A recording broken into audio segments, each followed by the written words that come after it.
Исәнмесез. Эфирда Татарстанның көньяк көнчыгыш хәбәрләре. Студияда Лиана Ганиева. Бүгенге программада Ошыгыш медицина ярдәме хезмәткәрләре үзләренең һөнәри бәйрәмен билгеләп үттеләр. Аларның эше катлаулы һәм мөһим. Алар кешеләрнең гомерен теләсә нинди шартларда саклап калалар. Татнефть компаниясе оешуга 75 ел тулуга хезмәт коллективларының тантаналы йөреше узды. Онда ветераннар, предприятие җитәкчеләре, мактаулы нефтчеләр һәм башкалар катнашты. Быел Габдулла Тукайның тууына 139 ел. Шул уңайдан креатив процесслар фабрикасы яшьләр үзәгендә кызыклы чара үткәрделәр. Ошыгыш ярдәм бригадасы бер дежур смена эчендә уннан артык чакыруга бара ала. Аларның эше катлаулы һәм мөһим. Алар кешеләрнең гомерен теләсә нинди шартларда саклап калалар. Ошыгыш медицина ярдәме хезмәткәрләре үзләренең һөнәри бәйрәмен билгеләп үттеләр. Скорая помощь Альметьевска, здравствуйте. Ошыгыш ярдәм хезмәткәрләренең эше көне иртән иртүк башлана. Икенче бригада әле кайтып та өлгермәгән. Инде яңа чакыру алганнар. Фельдшер Гөлназ Тахирова мондый режимда инде 20 елдан артык эшли. Мин балачактан ук ошыгыш ярдәм машиналарын сокланып күзәтә идем. Һәм бу батырларның кеше гомерен саклап калуларына кызыга идем. Бу мине монда эшләргә җәлеп итте. Биредә түзем һәм чыдам кешеләр эшли. Узган ел ошыгыш ярдәм бригадалары чакыруларга якынча 65 мең тапкыр чыккан. Екатерина баш табиб урынбасары һәм шул ук вакытта станциядәге бердән-бер табиб. Ул монда инде 5 ел эшли һәм эшен бөтен кыенлыклары белән кабул итә. Әңгәмәне дә ул дежур сменасыннан соң бирде. Все готовы на любой вызов.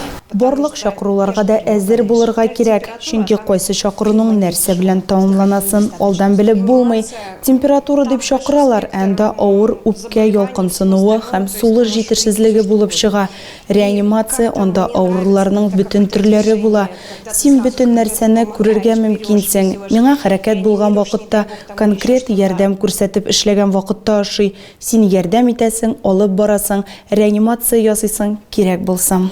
Үз эшен яратучы тагын бер хезмәткәр Илмира Фәткулина. Бүген ул икенче бригадада Гөлназ белән бергә эшли. Аның эш стажы 31 ел. Ул ошыгыш ярдәмгә медицина көллиятен тәмамлаганнан соң ук килгән. Вышло намного сложнее. Эш күпкә авыррак булып чыкты, чөнки даими физик һәм психик йөкләнеш бар. Ләкин мин үз эшемне яратам, шуңа күрә китмәдем. Мин барлык хезмәттәшләремне безнең һөнәри бәйрәм белән котлыйм. Аларга иң беренче чиратта сәламәтлек, гаилә именлеге һәм җиңел чакырулар телим.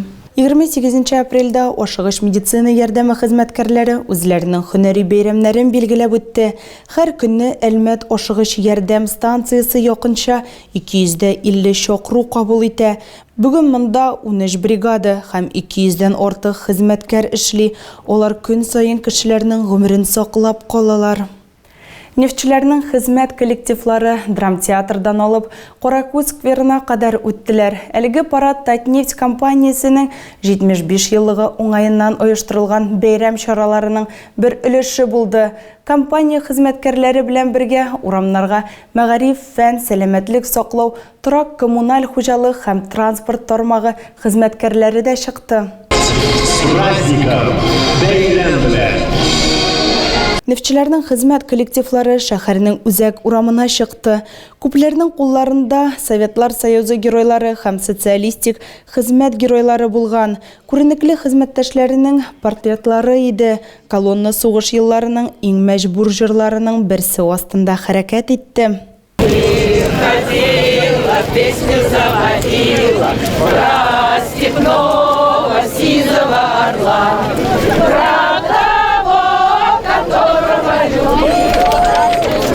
Татнефть хезмәткәрләре белән бергә драмтеатрдан Каракүз скверына кадәр аларның гаиләләре, шулай ук мәгариф, фән, сәламәтлек саклау, торак коммуналь хуҗалык һәм транспорт хезмәткәрләре дә барды. Тантана оешманың бинасы янында сәхнәдә дәвам итте. Ветераннар буыны тапшырган мирас, игелекле һәм якты киләчәк төзергә мөмкинлек биргән кыйммәтләр. Бүгенге буын тарафыннан сакланып һәм кадерләп алып барыла. Кайбер нефтчеләр өчен һөнәрләре нәселдән калган, хәтта династиядән дә бар. Кемдер нефть тормагына аңлы рәвештә килгән һәм яраткан эше белән инде ширек гасыр шөгыльләнә. Шундыйларның берсе Дмитрий Тиманов. Нравится работа. Эшем ошый, кызыклы, бездә күчмә эш. Без чыгып трубаларны коррозиядан саклыйбыз. Бу эшнең үзенчәлеге миңа бик ошый. Бәйрәм иҗат коллективлары концерты белән дәвам итте. Ул кичке 5-кә кадәр барды. Быел Габдулла Тукайның тууына 139 ел тулды. Бәйрәм креатив процесслар фабрикасы яшьләр үзәгендә узды. Анда милли киемдәге курчаклар, татар орнаментлы төшерелгән киемнәр тәкъдим ителгән ярминкә оештырылды. Шүрәле ул кешегә бәхет тә, бәла-каза да китерергә мөмкин. Шуңа Шүрәле белән шаярырга да ярамый. Сәхнәдә Габдулла Тукай образында актер Ранис Хафизов, аңа шигырьнең иҗаты балачактан ук таныш. Ул Шүрәле һәм Суанасы әкиятләрендә үскән, язучының биографиясе белән кызыксынган. Я, да, биографию изучал. Мин аның тормышын өйрәндем. Ул бик авыр тормыш кичергән, иртә ятим калган, аны бер авылдан икенчесенә күчергәннәр. Аның тормышы бик авыр булган. Бу көнне шагыйрьнең шигырьләре, аның сүзләренә язылган җырлар яңгырады.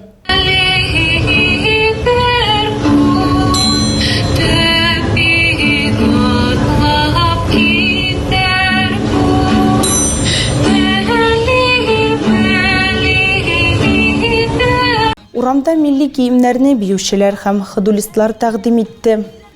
Янгын сакчылыгы көнен 27-нче янгын сөндерү бүлеге ветераннары үзенчәлекле итеп билгеләп үтте. Алар өчен сәнәгать, куркынычсызлыгы хезмәтне саклау һәм экология буенча инновацион үзәктә экскурсия оештырылды. Очрашуда 10 кеше катнашты. Пластин. Ну, видите, я не отпускал. Михайлович, да, не отпускал зажигалку на самом потоку. Да. Понятно? Он ее погасил. Ну, у вас печенье было, по-гражданскому потом. Очень понравилась экскурсия. Экскурсия бик ошады. Без күп кенә яңа һәм кызыклы нәрсәләр турында белдек. Үзәкнең бүлекләре буенча сәнәгать куркынычсызлыгы, экология, янгын куркынычсызлыгы юнәлешләрендә бик күп яңалыклар бар икән. Безгә барысы да бик ошады. Залдан барыбыз да тәэсирләнеп чыктык. Герцен урамында булган үлем очрагына китергән юл транспорт һәлакәтенең сәбәбе юл шартларының начаруы булырга мөмкин. Дәүләт автоинспекциясе хезмәткәрләре вакыйганың барлык нечкәлекләрен ачыклый. Жигули машинасы узып китү маневры ясаган.